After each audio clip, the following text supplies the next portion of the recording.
Hello good morning everyone, welcome back to my YouTube channel. Limits and derivative में हम लोग problem solve कर रहे थे एक्सरसाइज के 28 तक हम लोगों ने कर लिया था। आज हम लोग स्टार्ट करेंगे 29 से। तो चलिए स्टार्ट करते हैं जल्दी से। 29 नंबर क्वेश्चन में ये कहता है कि A1 A2 A3 और ऐसे An तक फिक्स रियल नंबर हैं। एक फंक्शन डिफाइन किया जाता है f ऑफ x, जिसका एक्सप्रेशन ऐसा है। हमें लिमिट निकालना है इस फंक्शन का eight x equal to A1। दूसरा पार्ट इसी में ये कहता है कि फॉर सम a जो कि A1 A2 या An के इक्वल ना हो, इस पर हमको फंक्शन का लिमिट निकालना है। तो दो काम करना है, A1 पर भी लिमिट निकालना है और a पर भी। और ये जो a है ये A1 A2 An में से किसी के भी इक्वल नहीं है। अब इस फंक्शन को ध्यान से देखिए। फंक्शन हमारा लिखा गया है as a product of n linear factor. x minus A1 ये क्या है, एक लीनियर फैक्टर है। x माइनस A2, तो ये A1 A2 A3 ऐसे करते हुए An तक जा रहा है। इससे पता चलता है कि n फैक्टर है। ठीक है, n फैक्टर है और ये लीनियर है।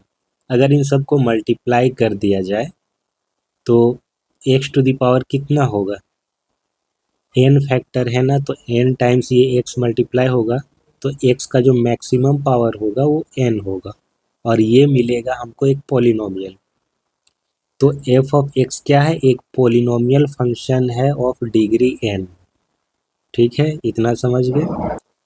और क्योंकि इस पॉलिनोमियल फंक्शन को हमने प्रोडक्ट ऑफ लीनियर फैक्टर में लिखा हुआ है, इसको अगर हम जीरो के इक्वल करें तो हमको यहाँ से x के कई सारे सॉल्यूशन मिलते हैं। इस फंक्शन के कितने सारे सॉल्यूशन मिलते हैं अगर हम इसे एक इक्वेशन बनाए तो x equal to A1 A2 ऐसे करते हुए An, ये सारे क्या हैं, इस इक्वेशन के रूट्स हो जाएंगे, यानी इस फंक्शन के जीरोज होंगे। ये इसको सेटिस्फाई करेंगे। तो उन्हीं में से x इक्वल टू A1 भी एक रूट है, एक जीरो है, और उसी A1 पर हमको लिमिट पूछा गया है।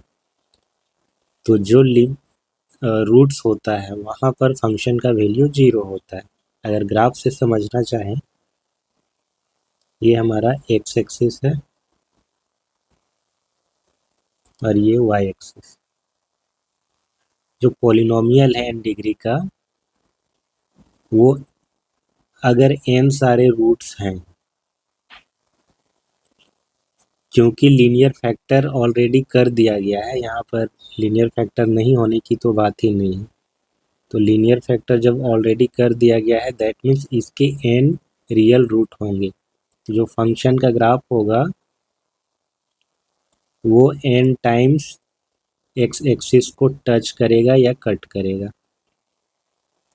ठीक है, जहाँ जहाँ पर ये कट कर रहा है यही उसके जीरोज या रूट कहलाते हैं। तो ये A1 A2 ऐसे करके m तक होगा। तो मान लीजिए ये कहीं पर A1 है। ठीक है, तो यहाँ पर हमको लिमिट पूछा गया है। अगर हम लेफ्ट साइड से अप्रोच करें, राइट साइड से अप्रोच करें, तो हमको A1 पर जो फंक्शन का वैल्यू है वही मिलेगा। और वैसे भी हम लोग ये डिस्कस कर चुके हैं बहुत ही अच्छे से कि पॉलिनोमियल फंक्शन का जो लिमिट होता है वो एक्चुअली में उस फंक्शन के वैल्यू के इक्वल होता है। उस पॉइंट पर जो फंक्शन का वैल्यू होता है उसके इक्वल होता है। That means limit at x equal to A1 must be equal to the functional value of this function at x equal to A1. So limit x tends to A1, f of x equal to क्या हो जाएगा, f of A1 के बराबर हो जाएगा। अब बताइए f of A1 क्या होगा। ये हमारा फंक्शन का एक्सप्रेशन है as a product of linear factor. जैसे हम यहाँ पर A1 रखेंगे ये हो जाएगा जीरो।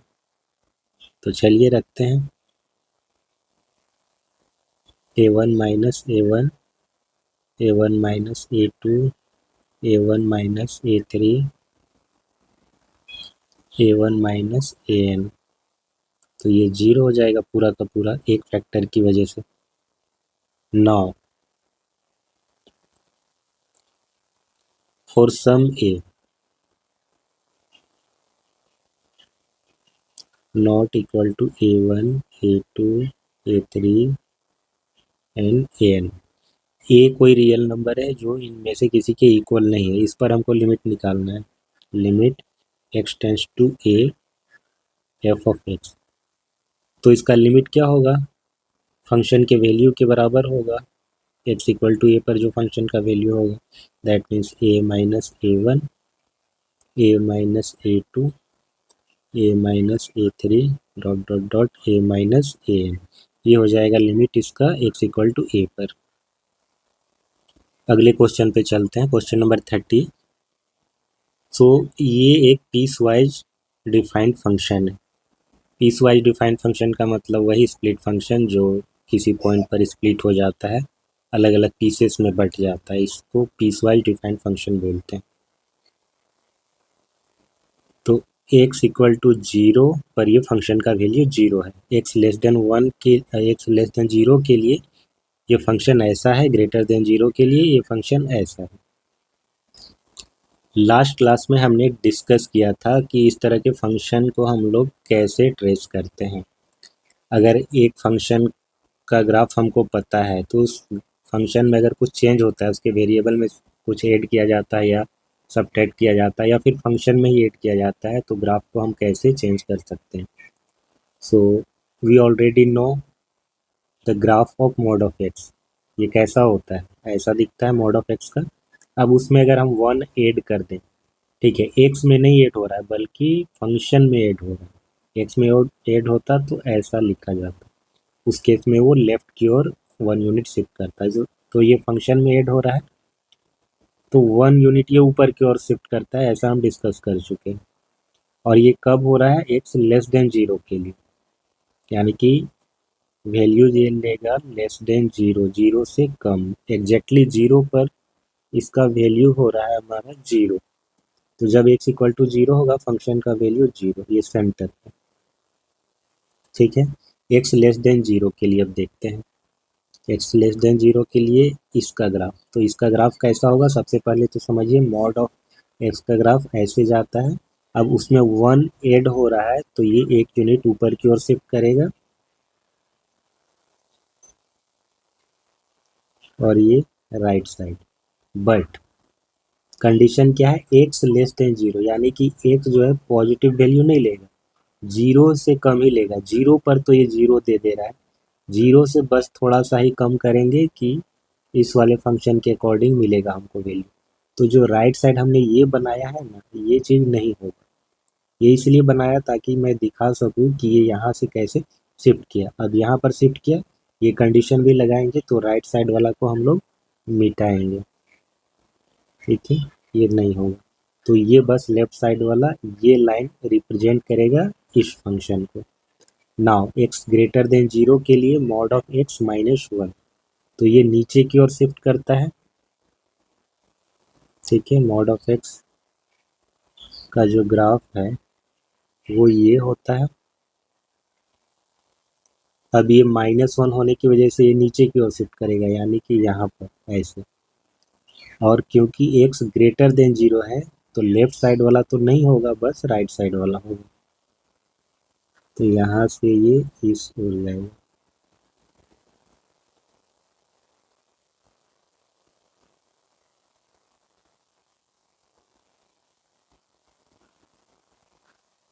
तो ग्राफ आपको समझ आ गया होगा। अब क्वेश्चन में कह क्या रहा है, हमसे पूछा क्या जा रहा है, ये फंक्शन दे दिया और what values of a, for what values of a does limit x tends to a f of x exist. तो ए तो यहाँ पर आर्बिट्रेरी है, ए का वैल्यू नहीं दिया गया, पूछ रहा है ए का क्या वैल्यू हो सकता है जिसके लिए इस फंक्शन का लिमिट एग्जिस्ट करेगा। आप समझिए कि ये फंक्शन प्रॉब्लमेटिक कहाँ पर है, किस जगह पर प्रॉब्लम हो रहा है। अगर हम यहाँ से लेस देन 0 की बात करें, सिर्फ इस वाले ग्राफ को ले, तो इधर हर एक पॉइंट पर ये लिमिट एग्जिस्ट करेगा, ठीक है।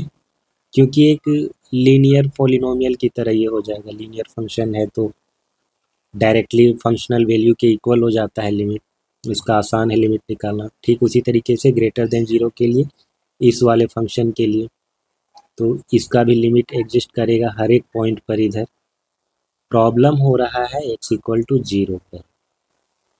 जब हम x इक्वल टू 0 पर लेफ्ट साइड से अप्रोच करें, ठीक है, लेफ्ट हैंड लिमिट और राइट हैंड लिमिट, तो लेफ्ट हैंड लिमिट जब निकालेंगे तो हम इस फंक्शन का यूज करेंगे। तो लिमिट जो आएगा इसके अकॉर्डिंग आएगा, क्या आएगा, हम 0 की ओर अप्रोच करेंगे तो हमको ये मिलेगा, ठीक है, 1 मिलेगा, और जब राइट साइड से अप्रोच करेंगे तो -1 मिलेगा।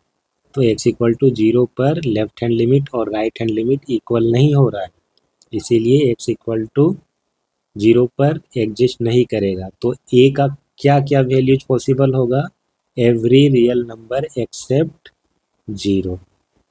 क्वेश्चन अब समझ में आ गया होगा, चलिए सॉल्व करते हैं।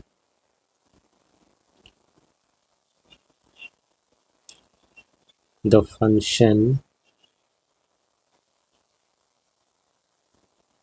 changes its behavior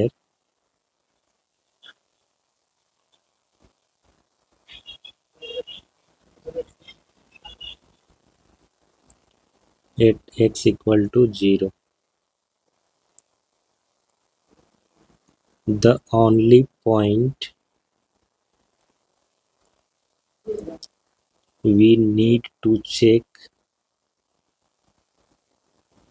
the limit is x equal to a, x equal to 0। तो लेफ्ट हैंड लिमिट निकालेंगे हम, limit x tends to 0 minus f of x। अब जानते हैं कैसे डिफाइंड होता है, लिमिट h टेंस टू 0 बोलते हैं इसको, एफ ऑफ 0 माइनस h।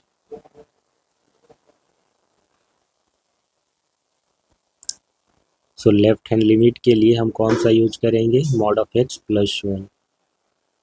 तो मॉड ऑफ x उसमें हम 0 माइनस एच से रिप्लेस करेंगे ना, 0 minus H plus 1।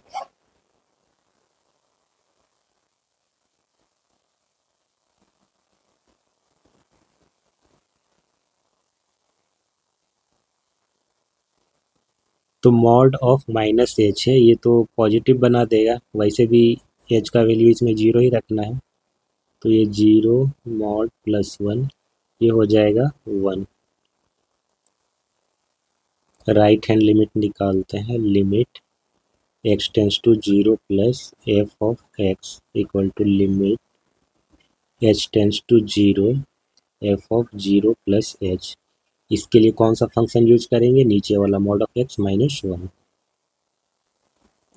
Limit h tends to 0 mod of h plus minus 1। जब h इक्वल टू 0 पुट करेंगे तो हमको -1 मिलेगा। Left hand limit not equal to right hand limit, ये दोनों ही इक्वल नहीं आए, इसलिए limit x tends to 0 f of x does not exist. इसका मतलब है कि सिर्फ x इक्वल टू 0 पर एग्जिस्ट नहीं कर रहा है, बाकी तो हर जगह पर ये करेगा। a का वैल्यू कुछ भी हो जाए, बस 0 नहीं होना चाहिए, 0 पर ये प्रॉब्लमेटिक है, बाकी कुछ भी रियल नंबर हो सकता है। राइट साइड आप चले जाइए, आपको इस वाले फंक्शन के अकॉर्डिंग लिमिट एग्जिस्ट करेगा और इसमें भी करेगा, डायरेक्टली फंक्शनल वैल्यू के इक्वल हो जाएगा। Therefore limit x tends to a f of exist when a not equal to 0। जब a 0 नहीं है तब ये एग्जिस्ट कर रहा है, दैट मीन्स हर एक रियल नंबर पर एक्सेप्ट 0। अगला question 31, if the function f of x satisfy limit x tends to 1 f of x minus 2 divided by x square minus 1 equal to pi, evaluate limit x tends to 1 f of x।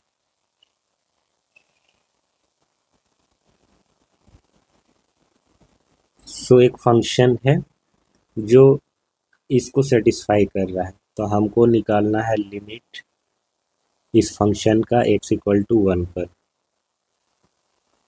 देखिए limit x tends to 1 f of x minus 2 divided by x square minus 1 equal to pi. ये हमारा function है, फिलहाल ये पूरा function है, ये भी अपने आप में एक फंक्शन है ना। एफ ऑफ एक्स लिखा है, एक फंक्शन है, ये पूरा क्या है, एक फंक्शन है न्यूमरेटर में और ये डिनोमिनेटर में।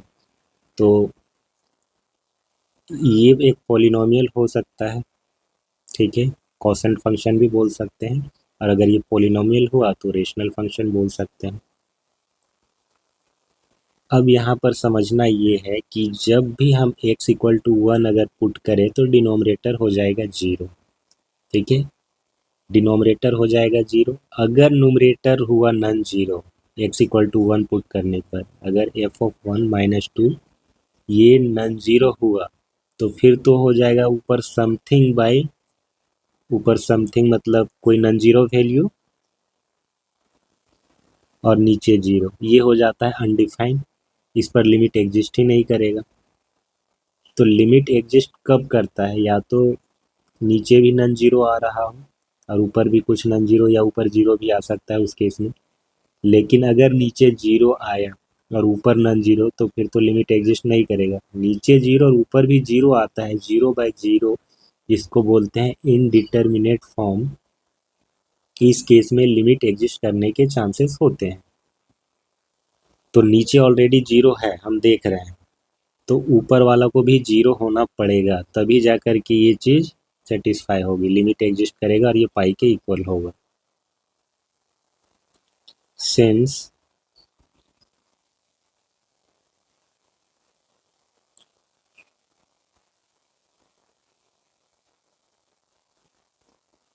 Limit x tends to 1 x square minus 1 ये हो जा रहा है 0 for limit to be exist, we must have limit x tends to 1 f of x minus 2 equal to 0, यानी कि जो न्यूमरेटर में है ना उसका भी लिमिट 0 होना पड़ेगा ताकि इनडिटर्मिनेट फॉर्म बने। और जब इनडिटर्मिनेट फॉर्म बन जाता है 0/0 तो उस केस में हम क्या करते हैं, ऊपर जो पॉलिनोमियल है उसका फैक्टराइजेशन करते हैं, नीचे जो पॉलिनोमियल है उसका भी फैक्टराइजेशन करते हैं, और फिर ऊपर से और नीचे वाले में से कुछ फैक्टर कैंसल आउट होता है जो इसको 0/0 बना रहा होता है, बाकी जो बच जाता है फिर वहाँ से इजीली लिमिट निकल जाता है। तो उस केस में लिमिट एग्जिस्ट हो सकता है अगर फैक्टर हो गया तो नीचे अगर 0 है दैट मीन्स ऊपर वाले को 0 होना पड़ेगा, तभी इसका लिमिट एग्जिस्ट करेगा, तभी ये पाई के इक्वल हो रहा है, ठीक है, इस चीज़ को समझिए अच्छे से। तो न्यूमरेटर का लिमिट भी एग्जिस्ट करेगा और 0 के इक्वल होगा। So limit x tends to 1 f of x minus, ये तो कांस्टेंट है तो ये 2 के इक्वल होगा, equal to 0, then limit x tends to 1 f of x equal to हो जाएगा 2, ठीक है, यही चीज़ हमसे पूछा गया था कि इसका लिमिट क्या होगा, तो ये 2 आ रहा है। अगला क्वेश्चन है, if f of x equal to mx square plus n when x less than 0, जब x नेगेटिव वैल्यू लेगा तब इस वाले फंक्शन से वैल्यू मिलेगा, जब x हमारा 0 और 1 के बीच में होगा तब इससे मिलेगा, जब 1 से बड़ा होगा तब इससे मिलेगा। For what integer m and n does both limit of function f(x) at x equal to 0 and limit at x equal to 1 exist. तो x इक्वल टू 0 और x इक्वल टू 1 दोनों ही जगह पर इसका लिमिट एग्जिस्ट कर रहा है, तो m और n का क्या इंटीजरल वैल्यू होगा, m और n का वैल्यू पूछा जा रहा है जिसके लिए दोनों ही लिमिट एग्जिस्ट करें। तो x इक्वल टू 0 पर लिमिट एग्जिस्ट करने का क्या मतलब है, क्योंकि ये पीस वाइज डिफाइंड फंक्शन है तो यहाँ पर हम left hand limit right hand limit के कॉन्सेप्ट से चलेंगे, ठीक है। तो x इक्वल टू 0 पर ये देखिए ब्रेक कहाँ हो रहा है, 0 से कम के लिए ये वाला फंक्शन और 0 या उससे बड़ा के लिए ये वाला फंक्शन। तो लेफ्ट हैंड लिमिट हम इससे निकालेंगे, राइट हैंड लिमिट इससे निकालेंगे। और क्योंकि लिमिट एग्जिस्ट कर रहा है x इक्वल टू 0 पर, both LHL and RHL must be equal. तो ये चीज़ हम अप्लाई करेंगे, ये कंडीशन सेम चीज़ हम इसके लिए भी करेंगे। Since limit x tends to 0 f of x exist, we must have LHL equal to RHL limit x tends to 0 minus f of x equal to limit x tends to 0 plus f of x। अब LHL और RHL का जो definition है उसको apply कीजिए। इसको हम कैसे बदलते हैं, h टेंस टू 0, ये हो जाता है 0 minus h equal to limit h tends to 0 और ये हो जाता है 0 प्लस h। तो लेफ्ट हैंड लिमिट x जब लेस देन 0 होगा तो उसके लिए हम इसको यूज करेंगे, mx square plus m।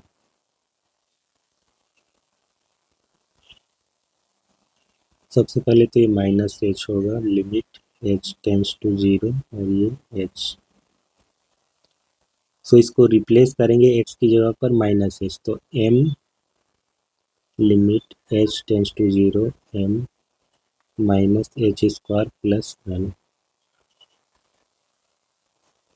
Limit h tends to 0 f of h, ये हो जाएगा nh प्लस m।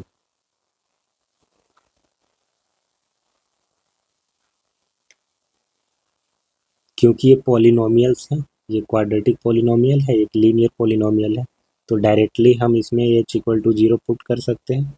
तो ये हो जाएगा 0 का स्क्वायर प्लस m और ये हो जाएगा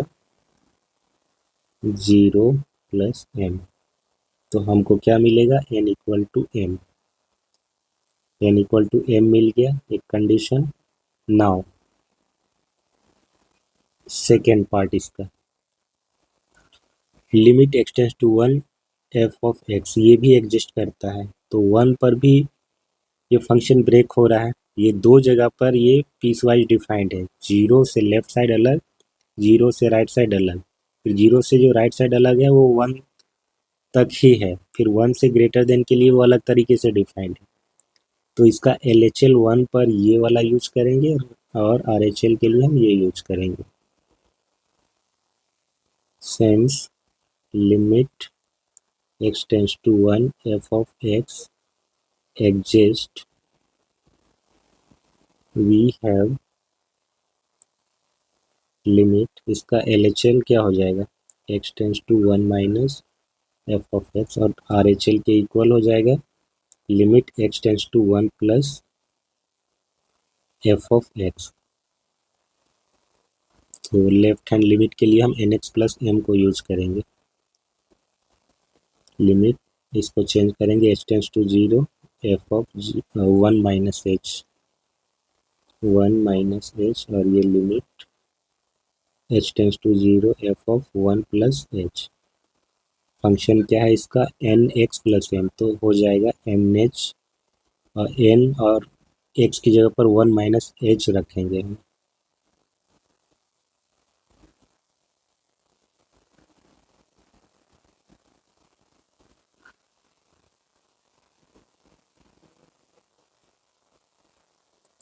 लिमिट h टेंस टू 0, अब इसके लिए क्या रखेंगे, n 1 प्लस h का क्यूब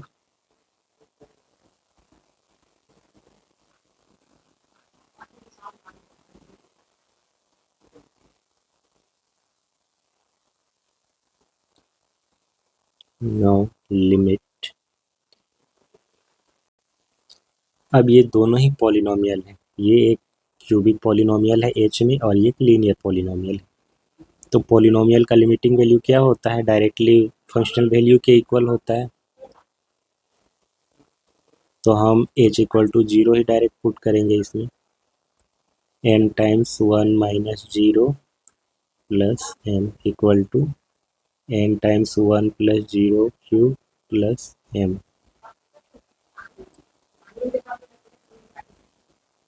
और ये हो जाएगा n प्लस m। अब यहाँ पे दोनों ही साइड सेम आ रहा है, ठीक है, n प्लस m और यहाँ पर भी n प्लस m। तो n और m का कोई भी इंटीग्रल वैल्यू अगर होगा तो ये चीज़ हमेशा बराबर ही होगा। अगर n हम 1 ले लें, m 1 ले लें, तो 1 प्लस 1 2 हो जाएगा, लेफ्ट साइड, राइट साइड भी 2 होगा। जो भी लेफ्ट साइड होगा वही राइट साइड होगा, n और m चाहे आप कोई भी इंटीजर पिक कर लें, ठीक है। तो ये चीज़ हमेशा एग्जिस्ट करेगा n और m के हर एक इंटीग्रल वैल्यू के लिए, ठीक है। Limit x tends to 1 f of x exist for all integral values of m and n। But जो ये वाला चीज़ है ना,